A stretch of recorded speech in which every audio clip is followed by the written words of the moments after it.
Boa noite, ou bom dia. Hoje nós falaremos sobre aquilo que aconteceu após Darwin e Wallace terem proposto a teoria da evolução por seleção natural.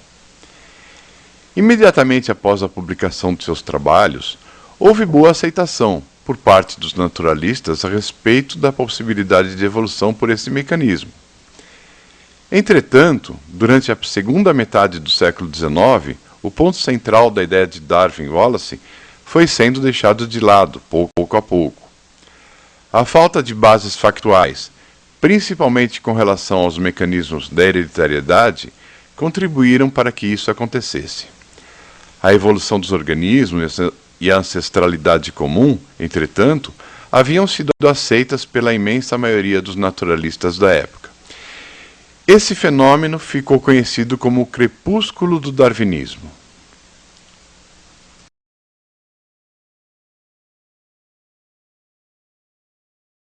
Um naturalista que resolveu testar experimentalmente o mecanismo de evolução por herança de caracteres adquiridos, aquele mecanismo bastante importante da teoria de Lamarck, foi August Weismann. No princípio ele queria demonstrar a validade das teorias de Lamarck. Com o experimento que ele realizou através de gerações sucessivas, cortando caudas de camundongos, ele verificou que isso não acontecia. Os camundongos continuavam nascendo com caudas. Baseado no resultado dos próprios experimentos, ele desistiu das ideias dele, que eram centradas em Lamarck, e passou a adotar a teoria de Darwin, de seleção natural. A ideia de separação das linhagens somática da linhagem germinativa é uma ideia que foi feita por ele e é aceita até o presente.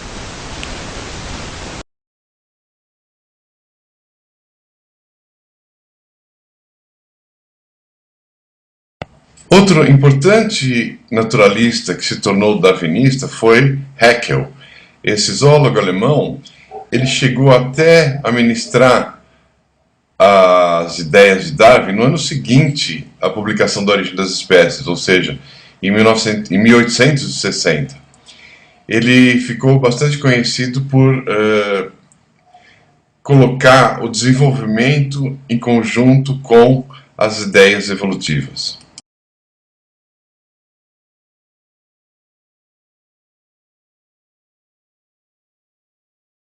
Nesse desenho estão representados 3 estágios do desenvolvimento embrionário e fetal de um peixe, da galinha, do porco e humano. Note a grande semelhança que há nos estágios mais precoces, embora o tamanho desses embriões sejam bem diferentes. Note que as figuras estão fora de escala. Haeckel propôs que os estágios iniciais do desenvolvimento de vertebrados serem muito semelhantes entre si, apontava para um ancestral comum entre eles. Assim, os programas de desenvolvimento foram alterados ao longo da evolução das diferentes linhagens e levaram a grandes mudanças morfológicas.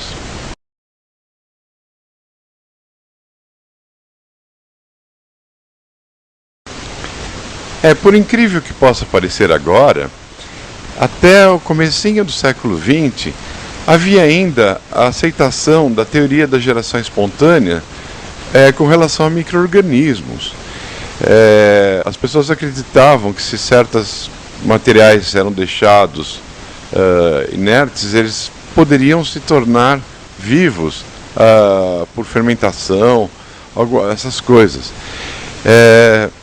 Quem foi que teve um papel muito importante na derrubada final da teoria da geração espontânea, acrescentando os micro-organismos, foi o grupo iniciado por Louis Pasteur, que viveu no século XIX, e até o fim desse século ele desenvolveu a microbiologia, foi um dos fundadores dela, na verdade.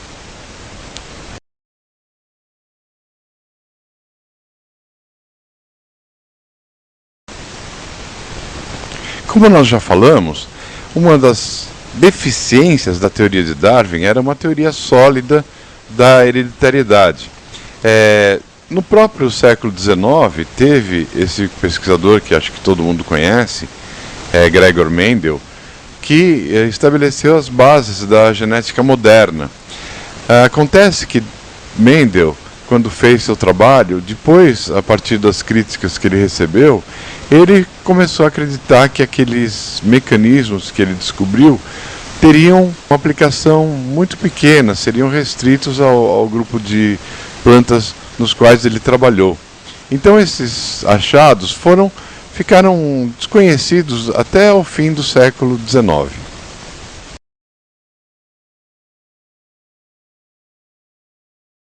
Essa figura, que deve ser conhecida de todos, mostra os princípios da primeira lei de Mendel, que você teria duas partículas para cada caráter, e a combinação dessas partículas resultaria na aparência do organismo. No caso, os fatores formariam o genótipo e a aparência seria o fenótipo. Esses termos não foram de Mendel, foram atribuídos mais tarde.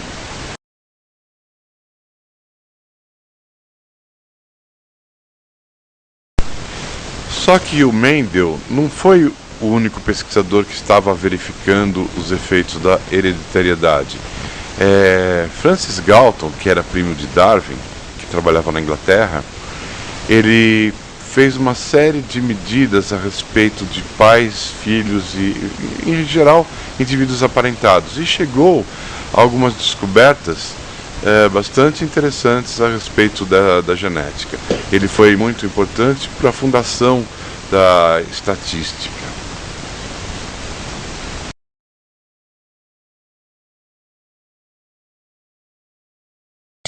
Nesse gráfico vocês veem um típico resultado das medidas de Galton, feita por Galton e pelos seus colaboradores, em que você tem os valores dos filhos e os valores dos pais de uma medida qualquer, por exemplo, a altura. Então aqui no eixo do X, no eixo horizontal, está o valor dos pais, e no eixo vertical, as ordenadas, estão os valores dos filhos. Vocês notem que se os valores dos filhos, em média, fossem iguais aos valores dos pais, também a média dos dois, você teria todos os resultados na linha azul.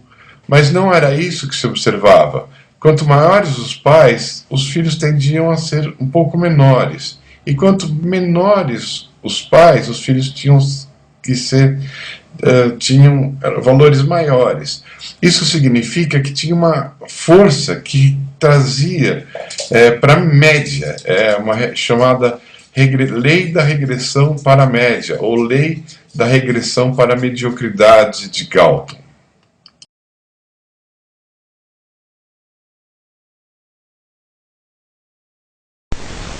Bem no começo do século XX, exatamente em 1900, houve uma reviravolta muito grande no campo da genética.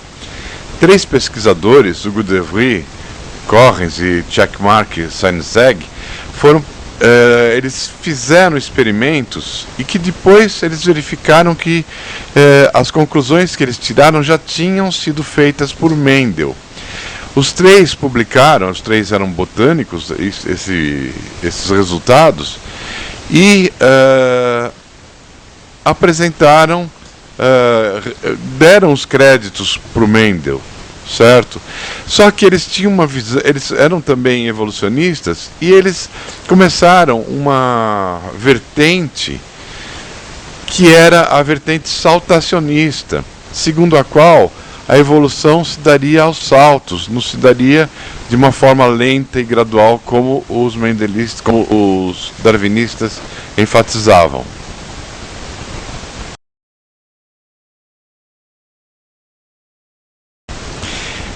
Em 1908 houve um progresso interessante, que é o seguinte: esse pesquisador inglês, Hardy, e esse pesquisador alemão, em 1908, de forma totalmente independente, eles abordaram o seguinte problema. Se você tinha aquelas proporções mendelianas de 3:1, o que aconteceria em populações? A ideia mais ingênua seria de que as proporções genéticas de algum caráter deveriam seguir a proporção na população de 3:1. Esses pesquisadores mostraram que não, isso daí não deveria acontecer. Eles mostraram que as frequências poderiam ser várias diferentes, não precisavam ser 3:1. Eles mostraram que tinha uma tendência dessas frequências permanecerem iguais ao longo das gerações. Isso deu início à teoria, à lei de Hardy-Weinberg.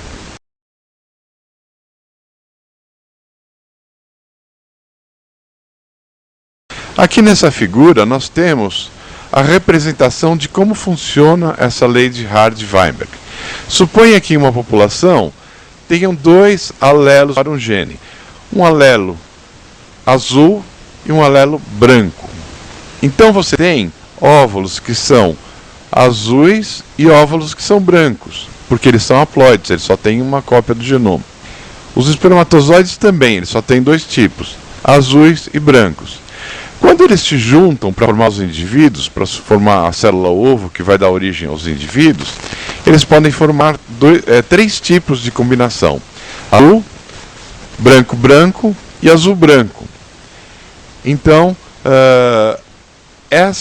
esse é o resultado dessa lei de Hardy-Weinberg, que as proporções dos indivíduos são simplesmente produtos das combinações dos alelos. Vocês vão ver isso mais em profundidade mais para frente.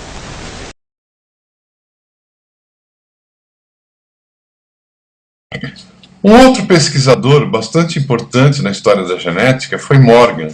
Ele montou um grupo na Universidade de Columbia, em Nova York, em que eles estudavam cruzamentos com Drosophila para verificar justamente a herança mendeliana dos caracteres. Só que as ideias evolucionistas dele eram fortemente influenciadas pelo De Vries, com aquelas ideias saltacionistas. Então, isso daí gerou, no começo do século XX, uma grande disputa de natureza intelectual de como que seria a evolução, se era uma coisa que era lenta e gradual, como o Darwin preconizava, ou era uma coisa mais aos saltos, devido a essas partículas. A herança era uma coisa discreta, não era uma coisa contínua, como se propunha antigamente.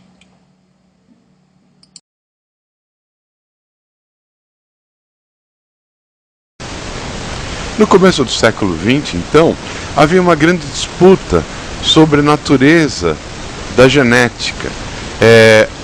Havia os mendelistas que enxergavam os fenômenos genéticos como qualitativos. A evolução seria, portanto, aos saltos.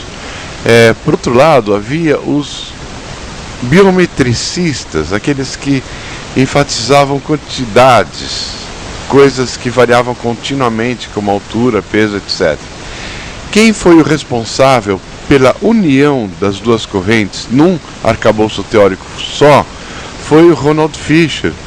Foi um matemático inglês extremamente brilhante, que além de fazer os fundamentos da genética de populações, ele também é considerado um dos fundadores da estatística. Então, pelo menos a parte teórica dessa disputa científica que houve foi resolvida por ele.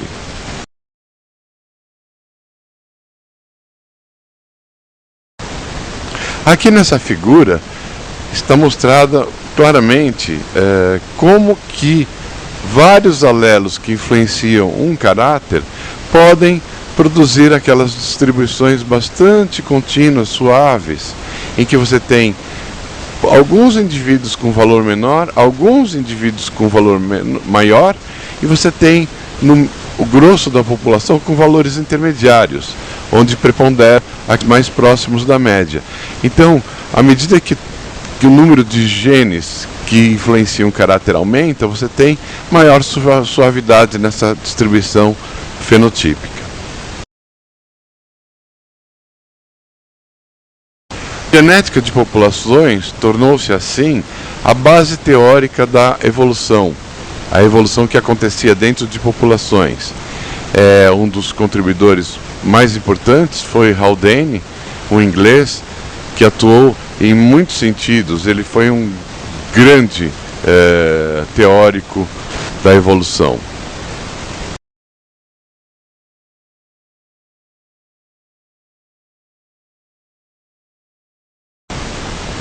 Sewall Wright, que atuou bastante também no estabelecimento dos princípios teóricos da genética de populações, junto com Fisher e Haldane, formaram uma trinca que forneceu toda a base teórica para a genética de populações e para a evolução no nível das populações.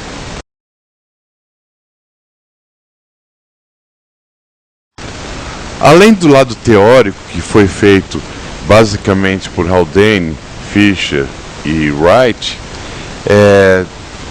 houve também importantes contribuições do lado experimental. Um dos experimentadores mais destacados do campo foi Dobzhansky. Ele trabalhava com populações naturais experimentais de Drosophila. Analisando esses bichinhos, ele chegou a mostrar que as leis teóricas da genética de populações eram válidas na prática.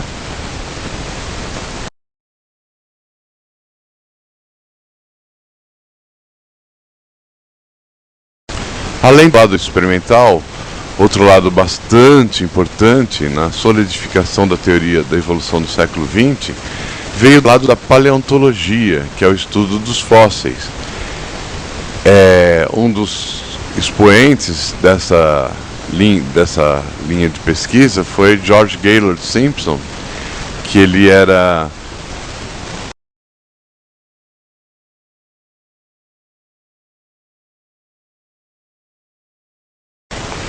bem, evidentemente, as teorias de Darwin não se referiam apenas àquelas modificações que aconteceriam dentro do nível de espécie. Um aspecto bastante importante seria o aparecimento de novas espécies. Quando nós formos estudar o processo de especiação, ou seja, a formação de novas espécies, um dos pontos bastante importante é o que é uma espécie do ponto de vista evolutivo. Por que um grupo de organismos se torna independente evolutivamente de outros? Isso daí foi objeto de estudo do Ernst Mayr, um zoólogo alemão que trabalhou lá nos Estados Unidos, em Nova York, e ele fez muitos estudos a respeito desse aspecto da biogeografia evolutiva. Ele elaborou um conceito que é bastante conhecido, que é o conceito biológico de espécies. Quando a gente vai estudar isso daí mais tarde, quando for estudar o processo de especiação.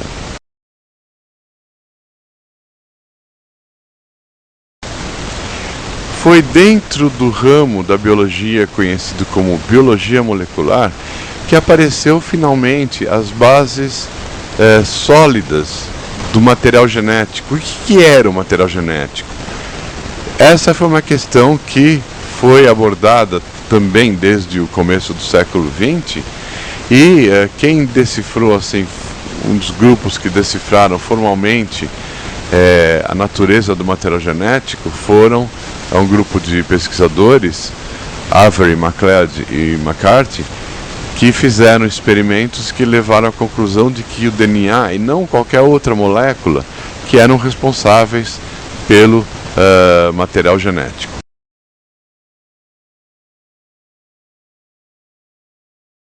E finalmente, na década de 1950, se chegou à natureza química do material genético. Embora já tinha assim, muitas informações sobre algumas composições dos ácidos nucleicos, não se tinha ideia como que isso era feito no nível da transmissão da informação genética. Foi a contribuição de um zoólogo e de um físico teórico que foi possível determinar a estrutura do DNA e ter uma ideia de como que a transmissão genética se dava.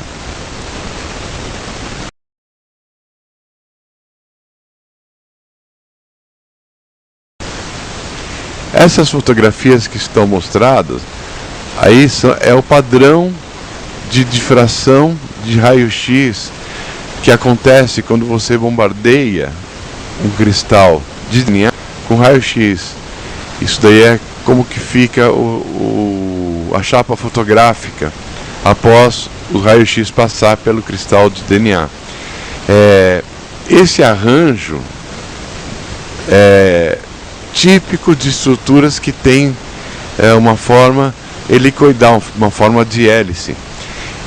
Essas fotografias elas foram feitas por uma outra pesquisadora, Rosalind Franklin, que acabou não ganhando o prêmio Nobel juntos com Watson e Crick, porque ela havia falecido antes da outorga do prêmio, e o prêmio Nobel não é outorgado para gente que já faleceu.